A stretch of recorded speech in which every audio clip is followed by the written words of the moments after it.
मुद्दा है महिलाओं के आरक्षण का। महिलाओं के लिए आरक्षण पहले नगरपालिका, ग्राम पंचायत और मेयर के स्तर पर तो था ही, लेकिन विधायिका में अर्थात विधानसभा में और लोकसभा में यह आरक्षण नहीं था। ये लाने के लिए कई बार बात हुई, लेकिन राजनीतिक दलों ने महिलाओं के हाथ में झुंझुना फैलाने के, पकड़ाने के सिवा कुछ नहीं किया। इस बार सीधे विधेयक पास करने की बात प्रधानमंत्री मोदी जी की तरफ से हुई और आप जैसे कि जानते हैं कि इस पार्लियामेंट्री प्रोसीडिंग के वो माहिर है और उनकी टीम ने इसको अंजाम तक दिया। आज पहले तो पुरानी संसद में फोटोग्राफी हुई और उसके बाद नरेंद्र मोदी जी पैदल पुरानी संसद से नई संसद भवन के अंदर पहुंचे और वहां आकर उन्होंने क्या कहा, सुनिए। महिलाएं हर सेक्टर में तेजी से आगे बढ़ रही हैं, नेतृत्व कर रही है, तो बहुत आवश्यक है कि नीति निर्धारण में, पॉलिसी मेकिंग में हमारी माताएं, बहनें, हमारी नारी शक्ति अधिकतम योगदान दें, ज्यादा से ज्यादा योगदान दें। योगदान ही नहीं, वे महत्वपूर्ण भूमिका निभाएं। देश की नारी शक्ति के लिए सभी सांसद मिलकर के नए प्रवेश द्वार खोल दें, इसका आरंभ हम इस महत्वपूर्ण निर्णय से करने जा रहे हैं। विमेन लेड डेवलपमेंट के अपने संकल्प को आगे बढ़ाते हुए हमारी सरकार आज एक प्रमुख संविधान संशोधन विधेयक प्रस्तुत कर रही है। इस विधेयक का लक्ष्य लोकसभा और विधानसभाओं में महिलाओं की भागीदारी का विस्तार करने का है। नारी शक्ति वंदन अधिनियम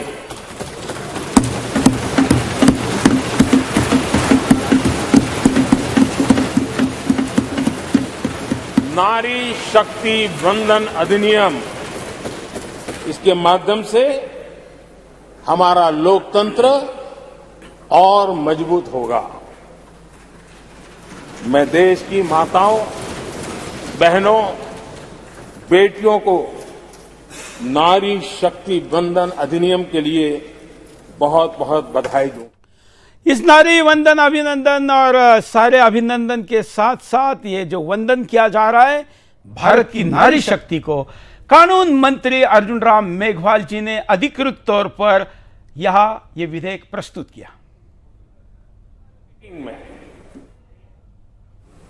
हमारी the constitution 128th Amendment Bill 2023, it's a very important amendment. It's a very important bill. Adhir Ranjan जी सुनिए थोड़ा। आर्टिकल 239AA हम इसमें इंसर्ट कर रहे हैं, जिसके माध्यम से 33% महिलाओं को रिजर्वेशन मिलेगा। किसमें? The national capital territory of Delhi.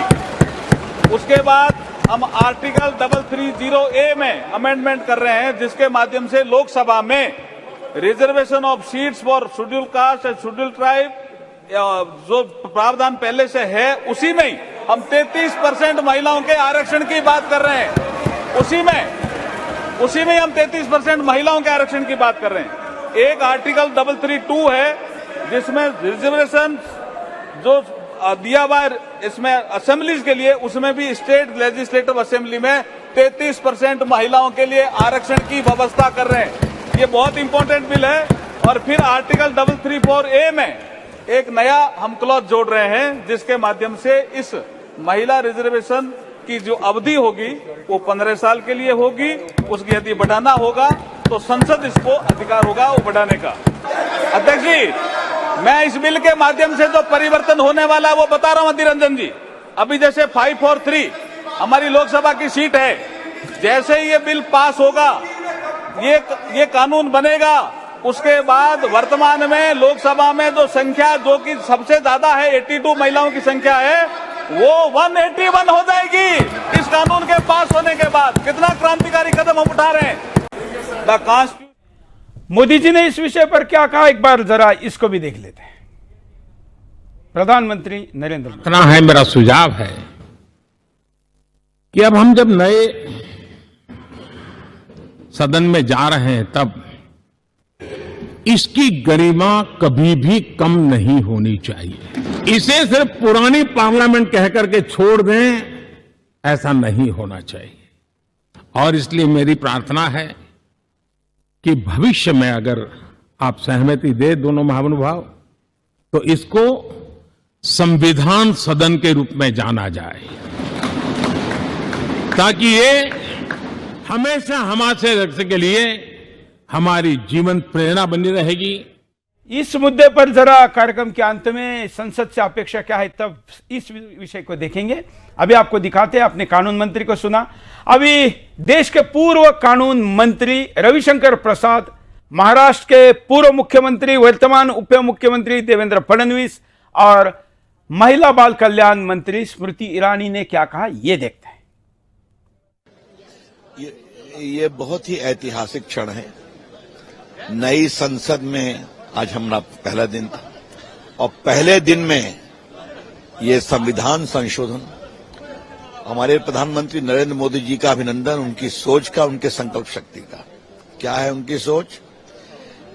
Hindustan की बेटी एयरफोर्स का फाइटर प्लेन उड़ाएगी, हिंदुस्तान की बेटी मंगलयान चंद्रयान में भी सहयोग करेगी वैज्ञानिक के रूप में, हिंदुस्तान की बेटी बीएसएफ में पेट्रोल करेगी सीमा पर, हिंदुस्तान की बेटी टीवी भी चलाएगी और हिंदुस्तान की बेटी संसद विधानसभा में बैठकर देश के नियम कानून बनाएगी। ये बहुत ही खुशी की बात है कि भारत की संसद में आदरणीय प्रधानमंत्री मोदी जी ने महिला आरक्षण विधेयक का बिल टेबल किया है। कई वर्षों से ये मांग भी चल रही थी, कई सरकारों ने आश्वासन भी दिया था, किंतु ये हो नहीं पा रहा था। पर आज इस बिल को टेबल किया गया है और हमारी अपेक्षा है कि सारी पार्टियां इसको समर्थन देगी और ये बिल पास होगा। महिलाओं को अधिकारिता देने की दृष्टि से एक बहुत महत्वपूर्ण बिल है और हमारे लोकतंत्र को और समृद्ध करेगा और मजबूत करेगा। इस प्रकार का ये बिल यहां पर इंट्रोड्यूस हुआ है।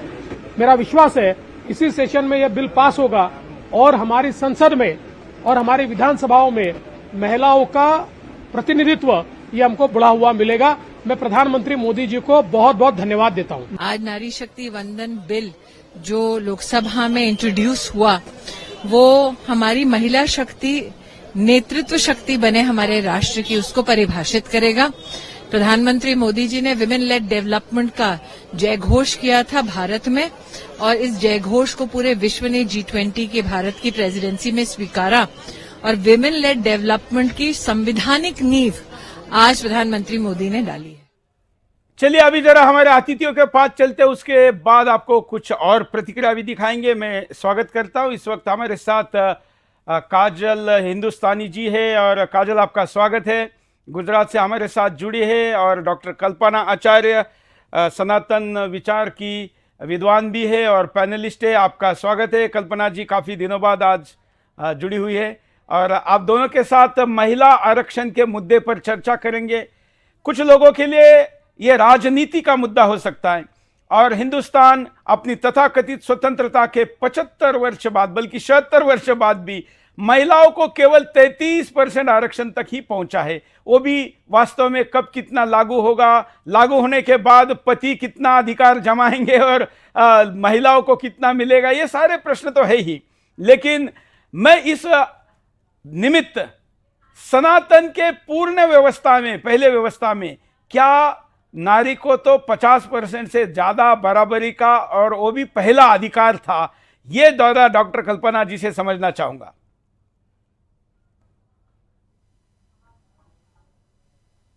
आपका अनम्यूट करिए। हाँ बोलिए। नमस्ते, मेरी आवाज आ रही है? बिल्कुल बिल्कुल, बोलिए।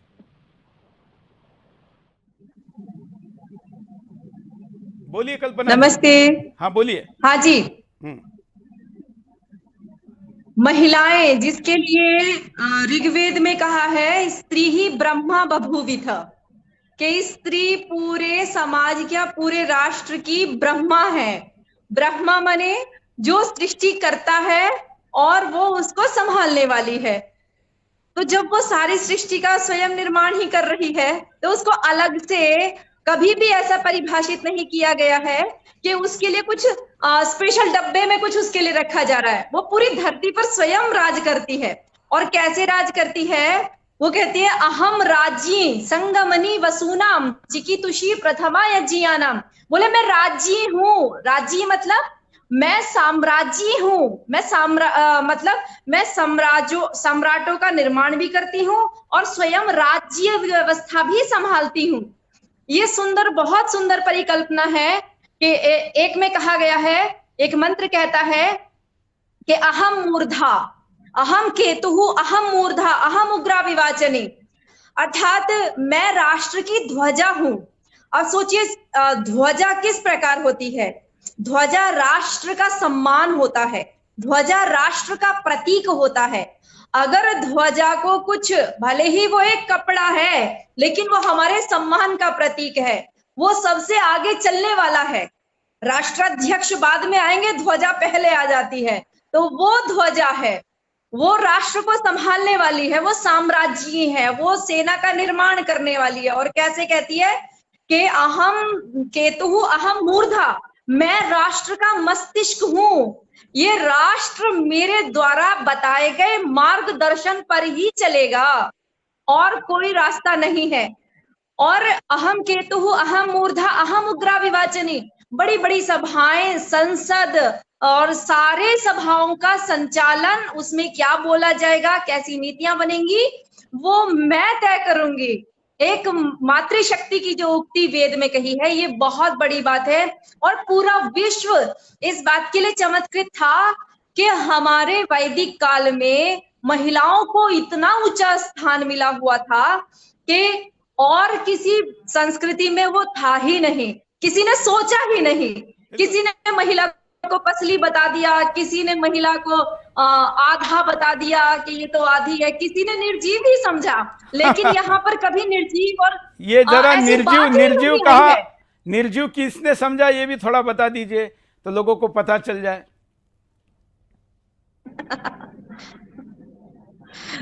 आज भी बहुत सारे ऐसे देश हैं जिनमें एक महिला अपनी गवाही नहीं दे सकती है, दो महिला मिलकर के एक गवाही बनती है। दो महिला बोलेंगी तब एक वोट माना जाता है। महिला बिना पुरुष के जा नहीं सकती है, स्वतंत्र रूप से कोई काम नहीं कर सकती है, स्वतंत्र रूप से तो वो अपनी आंख भी नहीं दिखा सकती, उसको देखने की भी स्वतंत्रता नहीं है। तो ऐसे लोग रहे हैं संसार में जिन्होंने बहुत दावा किया है कि यहाँ तक कि ऐसे कई मजहब, रिलीजन और कई सेक्ट है जो ऐसा मानते हैं कि महिला के अंदर आत्मा नहीं होती। ये भी दर्शकों को बता दूं, ऐसे भी है। वही हिंदुस्तान में नारी की इतनी पूजा और इतनी शक्ति और प्राथमिकता होती थी। यह सब कुछ डॉक्टर कल्पना जी ने बता दिया। इसका मतलब यह नहीं कि हम इस आरक्षण के विरोधी हैं, बस इस निमित्त मैं थोड़ा अतीत में लेकर जाना चाहता था। काजल हिंदुस्तानी के पास चलते। काजल, इसको आप कैसा देखती है? वैसे ये आपको भी मैं जब प्रश्न पूछ रहा हूं तो राजनीतिक नहीं पूछ रहा हूं, आप भी एक सामाजिक और हिंदुत्ववादी कार्यकर्ता है, लेकिन इस रिजर्वेशन को कैसा देखती है? सुरेश भाई, इसमें दो तीन बातें ये इम्पोर्टेंट है कि रिजर्वेशन तो दे रहे हैं, पर महिलाएं जो जो जिनको इतना बड़ा लाभ मिलेगा भविष्य में, जब भी ये पास होगा और ये इम्प्लीमेंट होगा, तो मैं भारत की उन समस्त महिलाओं को हाथ जोड़ के विनती करती हूँ कि जब आप पर इतनी बड़ी जिम्मेदारी दी जाती है तो वहां बैठकर महिलाओं की आवाज बनना। जो महिलाओं के साथ लव जिहाद हो रहा है, जो बेटियों के साथ लव जिहाद हो रहा है, उन बेटियों की आवाज बनना।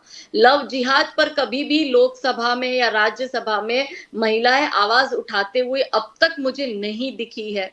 तो मैं ये भी अपेक्षा करूंगी और उनसे विनती करूंगी कि आप महिला होने के नाते कम से कम हमारी बेटियों को ये जो नरभक्षी नर पिशाची जो अपनी हवस का शिकार बनाकर षड्यंत्र पूर्वक, क्योंकि उनको भारत को इस्लामिक देश बनाना है, इसलिए काफिरों की बेटियों को वो टारगेट करते हैं और फिर बेटियां हमारी 35 टुकड़े 52 टुकड़े में आती है या जला दी जाती है, मार दी जाती है, प्रोस्टिट्यूशन में ढकेल दी जाती है।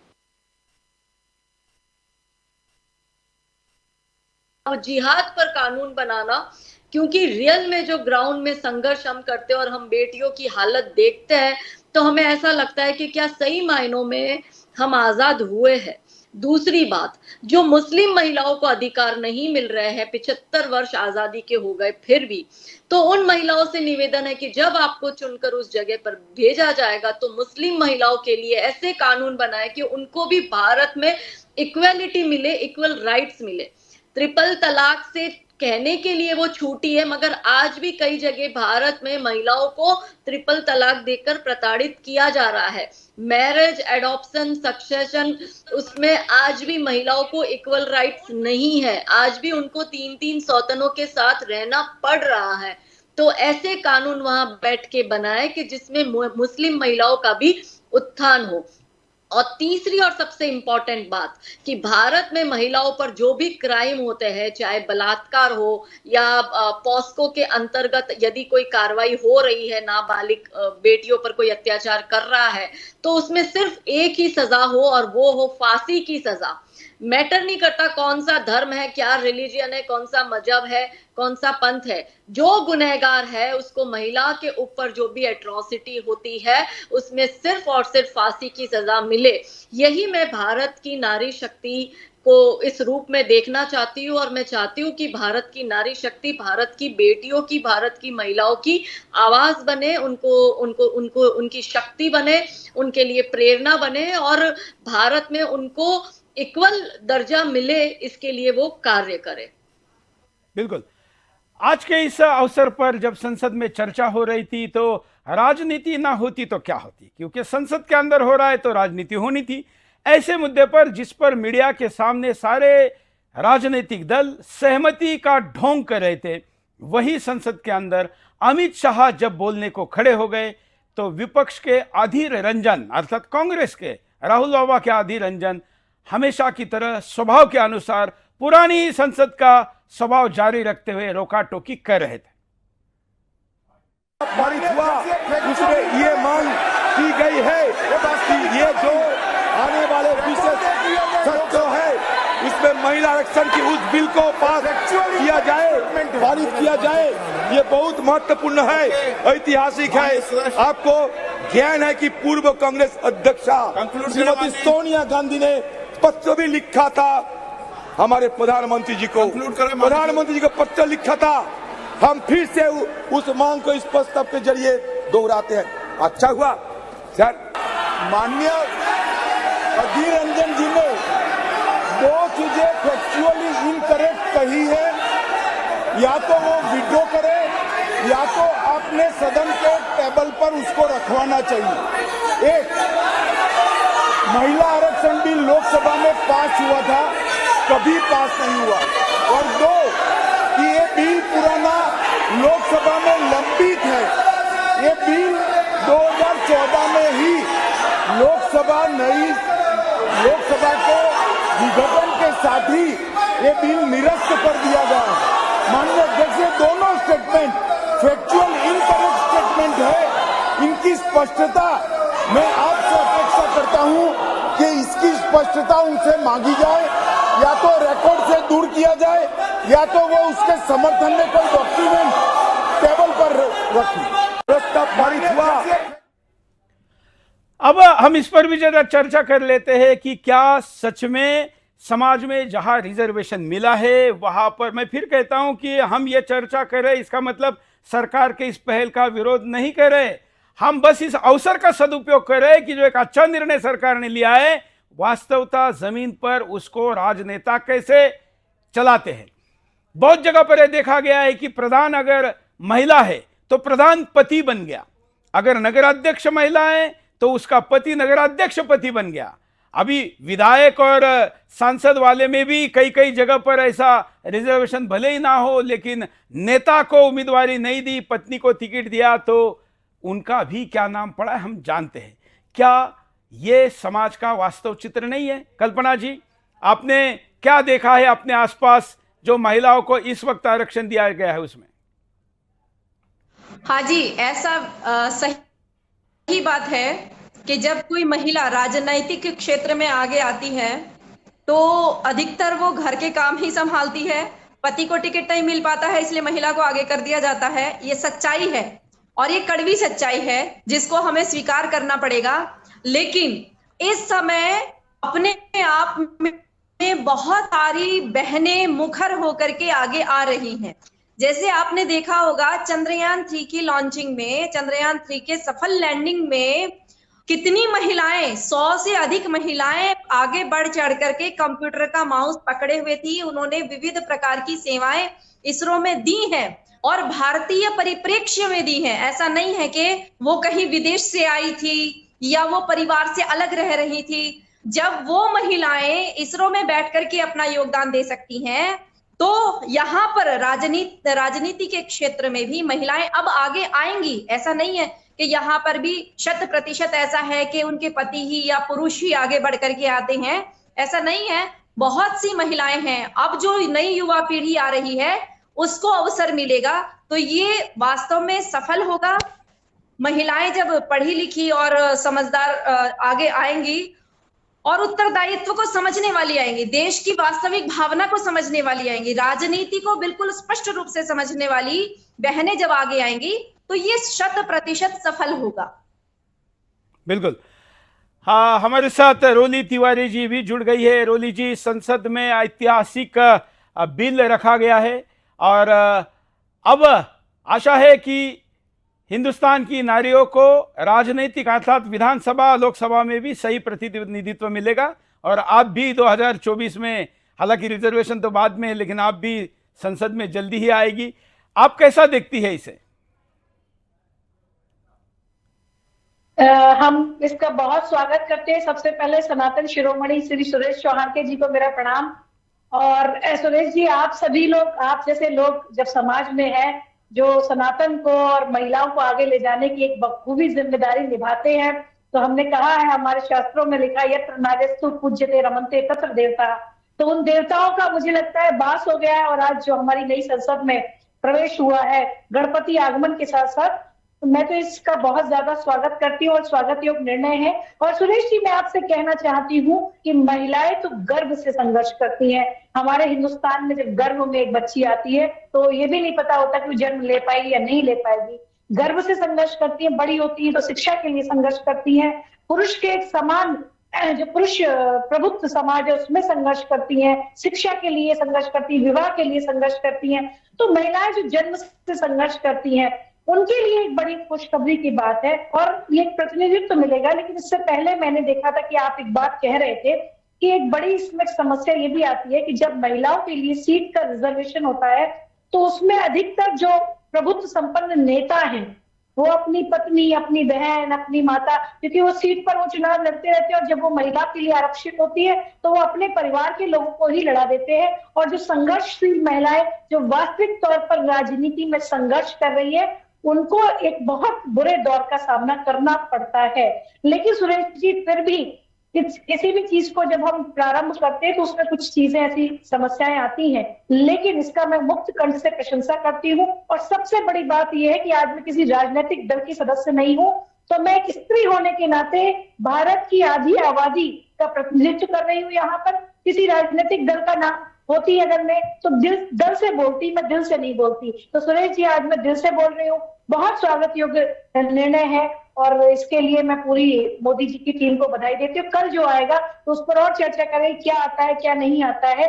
लेकिन सबसे बड़ी बात यह है कि महिलाओं को एक तरीके से सुदृढ़ करने की दिशा में एक बड़ा प्रयास है, एक बड़ा कदम है। और कितनी सुंदर लगेगी वो नई संसद जब वहां 33% महिलाएं बैठेंगी।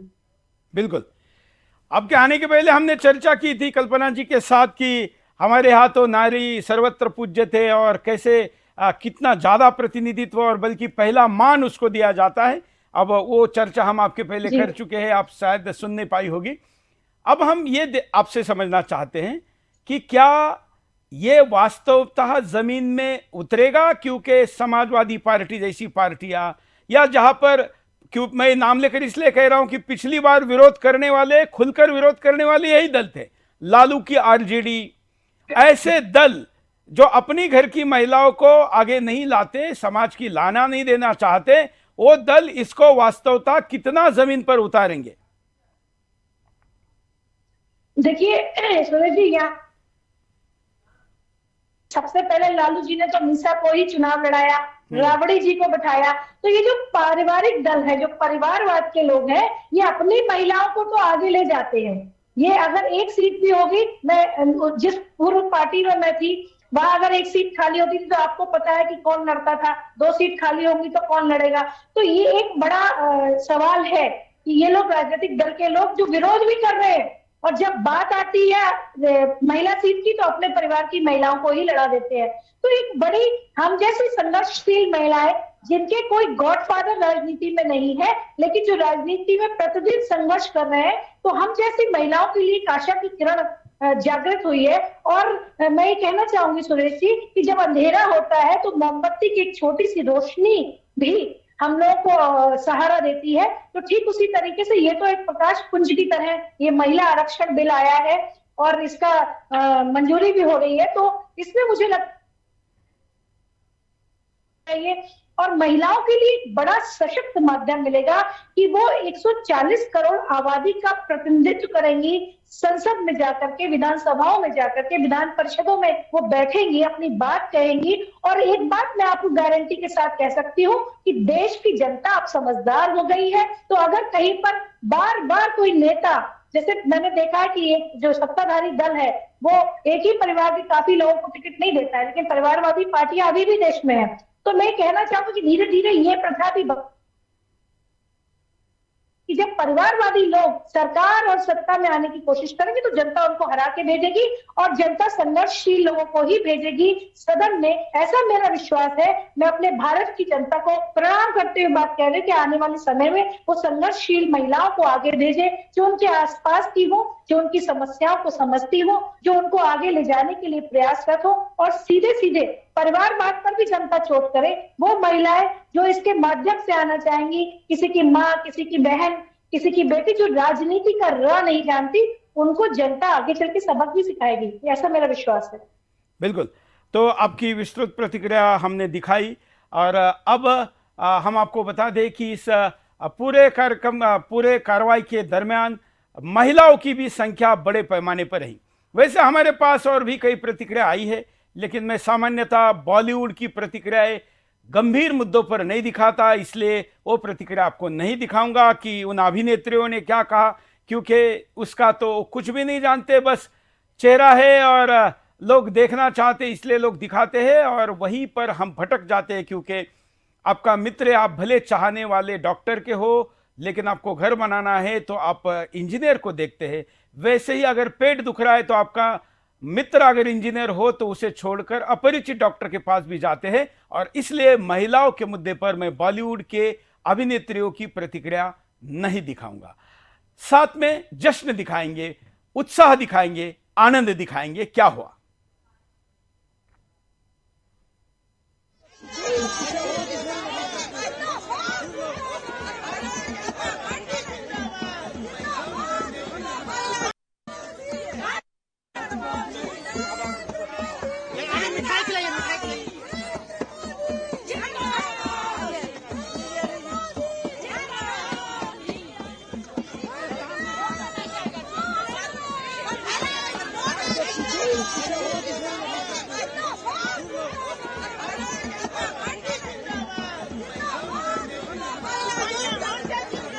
साथ साथ में हमने आपके सामने बड़े पैमाने पर यह भी दिखाया कि कंटेंट, अगर आपने साथ में देखा होगा कि हमने पीले रंग में आपके सामने संसद के इस नियम का जमीन पर क्या सच है, राजनीतिक दल क्या सोचते हैं, इसके कारण क्या है, इसके परिणाम क्या होंगे और इसका उपाय क्या है, ये भी आपके सामने दिखाया।